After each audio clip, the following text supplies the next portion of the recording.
શિક્ષણ જગતને શરમાવે તેવા અપકૃત્યો આપણા શિક્ષણ ભવનોની અંદર થઈ રહ્યા છે.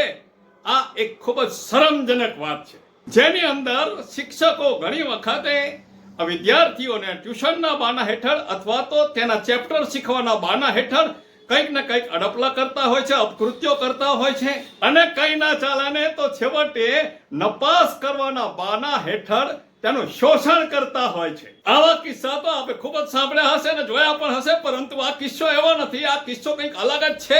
આ કિસ્સાની અંદર શિક્ષક નથી, પરંતુ શિક્ષિકાનો રોલ છે. આ કહાની આણંદની નજીકમાં પોતાની નામના ધરાવતી એક હાઈસ્કૂલની શિક્ષિકાની છે. શિક્ષિકાની, અને આ શિક્ષિકા પૂરા શિક્ષણ જગતનું દરેક શિક્ષિકાઓને કલંક લાગે, કલંકરૂપ થાય તેવું કૃત્ય કરે છે. એ તમને આ કહાનીની અંદર જોવા મળશે ને સાંભળવા પણ મળશે. એક પછી એક પરિવારને છિન્ન ભિન્ન કરવાનું આ કાર્ય શિક્ષિકા કરે છે. આપ જોતા પણ હશો કે સ્કૂલની અંદર જે સ્કૂલના વિદ્યાર્થીનીઓ હોય છે, તેમને મૂકવા માટે તેમના પરિવારમાંથી કોઈ પણ એક વ્યક્તિ આવતું હોય છે દરરોજ. કદાચ કોઈ વખત પિતા પણ આવે, કોઈ વખત માતા પણ આવે.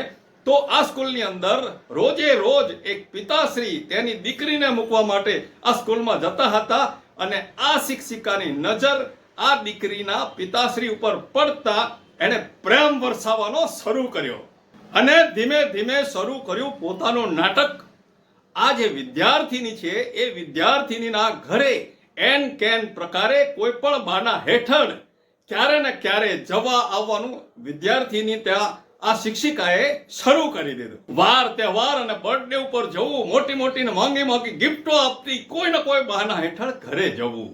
ઘરેથી જવાનું તો શરૂ કર્યું, પરંતુ ધીમે ધીમે એ ઘરથી લઈને ઓફિસ સુધી પહોંચી ગઈ, અને ઓફિસની અંદર દીકરીના પિતાશ્રીને પોતાની પ્રેમ જાળની અંદર ફસાવી લીધા. અને ચાલુ સ્કૂલે કોઈના કોઈ બહાને એમ કેમ પ્રકારે આ જે વાલી છે, વાલીની ઓફિસ પર પહોંચી હતી આ શિક્ષિકા. પછીથી તો જે થવાનું હોય છે તે થાય જ છે. આ જે દીકરી છે, દીકરીને માતાએ એક હદ સુધી, એક લિમિટ સુધી તો બધું ચલાવી લીધું કે ચલો આ એક મારી દીકરીને પ્રત્યેનો આ શિક્ષિકાનો પ્રેમ છે, એના કારણે શિક્ષિકા આપણને આટલી બધી મદદ કરે છે, આપણા ઘરે આટલી બધી આવે છે. પરંતુ રાત્રે પણ મોડા સુધી રોકાવું, ઓફિસમાં એકલા બેસવું, તેના પિતાની સાથે ગપસપ કરવી, આ બધું જોતા દીકરીની માતા ગુસ્સે ભરાઈ. પ્રેમ જાળમાં ફસાયેલા દીકરીના પિતાએ એક જ વખત દીકરીની માતાને જોરથી બૂમ પાડીને જણાવી દીધું કે તારે આ ઓફિસે નહીં આવવાનું, અને તું નહીં આવે તો ચાલશે, પરંતુ આ બેનની મારે જરૂર છે. અને ત્યાંથી શરૂ થઈ લગ્ન જીવનની અંદર તિરાડ. ધીમે ધીમે એકબીજાને ઝઘડા થવા લાગ્યા, એકબીજા વિખૂટા પડવા લાગ્યા, અબોલા થયા. તેમ છતાં આ શિક્ષિકા બધું જોઈ રહી છે, અને એ એવું કહે છે કે ભાઈ મારો કોઈ વાંક નથી. આ શિક્ષિકાનો તમાશો વધતો ગયો. ધીમે ધીમે પરિવારજનોને આ કિસ્સાની ખબર પડી. જેમ જેમ પરિવારજનોને ખબર પડી તેમ તેમ શિક્ષિકાને એક બે વખત ઠપકો પણ આપ્યો, પરંતુ આ શિક્ષિકા તો શિક્ષિકા નહોતી.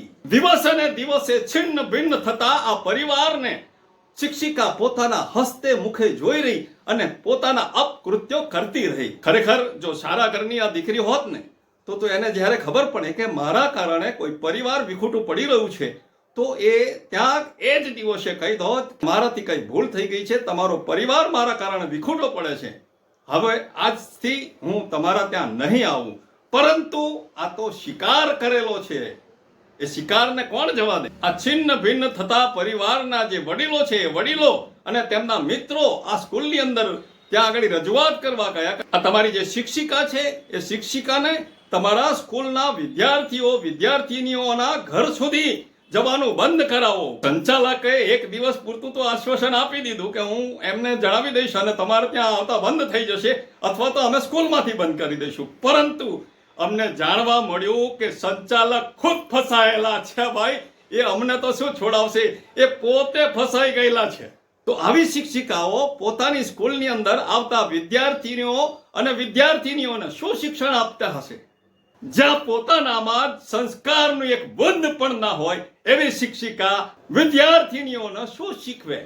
લોકમુખે અને તેમના આ જે શિક્ષિકા છે એમના ગામમાંથી તો અમને જાણવા મળ્યું કે આ શિક્ષિકાનો સ્વભાવ તો પહેલેથી પ્રેમાળ છે, આના પહેલા પણ પોતાના ગામની જ અંદર એક પરિવારને વિખૂટો પાડી દીધો છે, એ પણ પરિણીત પુરુષને જ વિખૂટો પાડ્યો છે. અને તેના જ કારણે વિદ્યાનગરની અંદર ખૂબ જ મોટી ધમાલ પણ થઈ ચૂકેલી છે. મૂળ મુદ્દાની વાત તો એક જ છે કે આવા સંસ્કાર વગરની શિક્ષિકાઓ કે યુવતીઓ કોઈ પણ જગ્યાએ જે લોકોના ઘર બરબાદ કરે છે, ઘર ઉજાડે છે, તેવી શિક્ષિકા આપણી સ્કૂલના વિદ્યાર્થીનીઓ અને વિદ્યાર્થીઓને શું શિક્ષણ આપે?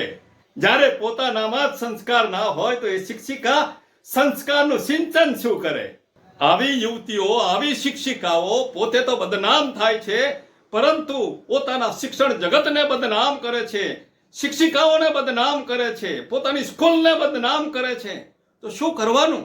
પોતાની મોજ મસ્તી અને પ્રેમ જાળના મસ્તી મજાના દિવસો માટે એ કોઈનું ઘર ઉજાડતી આ શિક્ષિકા સ્કૂલનું નામ પણ નેવે મૂકીને બદનામી તરફ જઈ રહી છે. એને કોણ સુધારશે? આવી અઠંગ શિક્ષિકાઓના ત્રાસથી વિખૂટા પડી ગયેલા પરિવારને કોણ બચાવશે? ભાગીને ભૂક્કો થઈ ગયેલા પરિવારોની હાય અને નફરત તો જ્યાં સુધી લાગશે ત્યાં સુધી લાગશે, પરંતુ જે દિવસે આ પરિવારનો આક્રોશ વધી જશે તે દિવસે શું થશે? સમાજના આગેવાનો, સંસ્થાઓ અને મહિલા મોરચાની બહેનોશ્રીઓને અમે વિનંતી કરીએ છીએ કે આવા અપકૃત્યો આચરતી અને સરસ મજાના પરિવારોને વિખોટા પાડતી આવી શિક્ષિકાઓને મહિલા મોરચાએ ભર બજારની અંદર તેનો નકાબ ઉતારીને સમાજની સામે લાવવી જોઈએ અને શિક્ષા કરવી જોઈએ. જે સ્કૂલે પૂરેપૂરું જાણવા છતાં પણ તેને ત્યાં આગળ જ રાખી અને પોતાના મતલબ માટે વાલી મંડળોએ આવા સંચાલકોને પણ બે શબ્દો જણાવવા જોઈએ કે તમારે ખરેખર જાણવા છતાં પણ તમે જો આવી શિક્ષિકાને રાખો છો, તમે તમારા સ્વાર્થના માટે રાખો છો, તેના જ કારણે અમારા દીકરા દીકરીઓની ઉપર સંસ્કાર ખરાબ પડે છે. માટે જ અમે કહીએ છીએ કે આવી શિક્ષિકાઓનો નકાબ ઉતારો અને આવી શિક્ષિકાઓને સમાજમાંથી દૂર કરો. આપનો હરીશ બ્રહ્મભટ્ટ. વંદે માતરમ. ભારત માતા કી જય.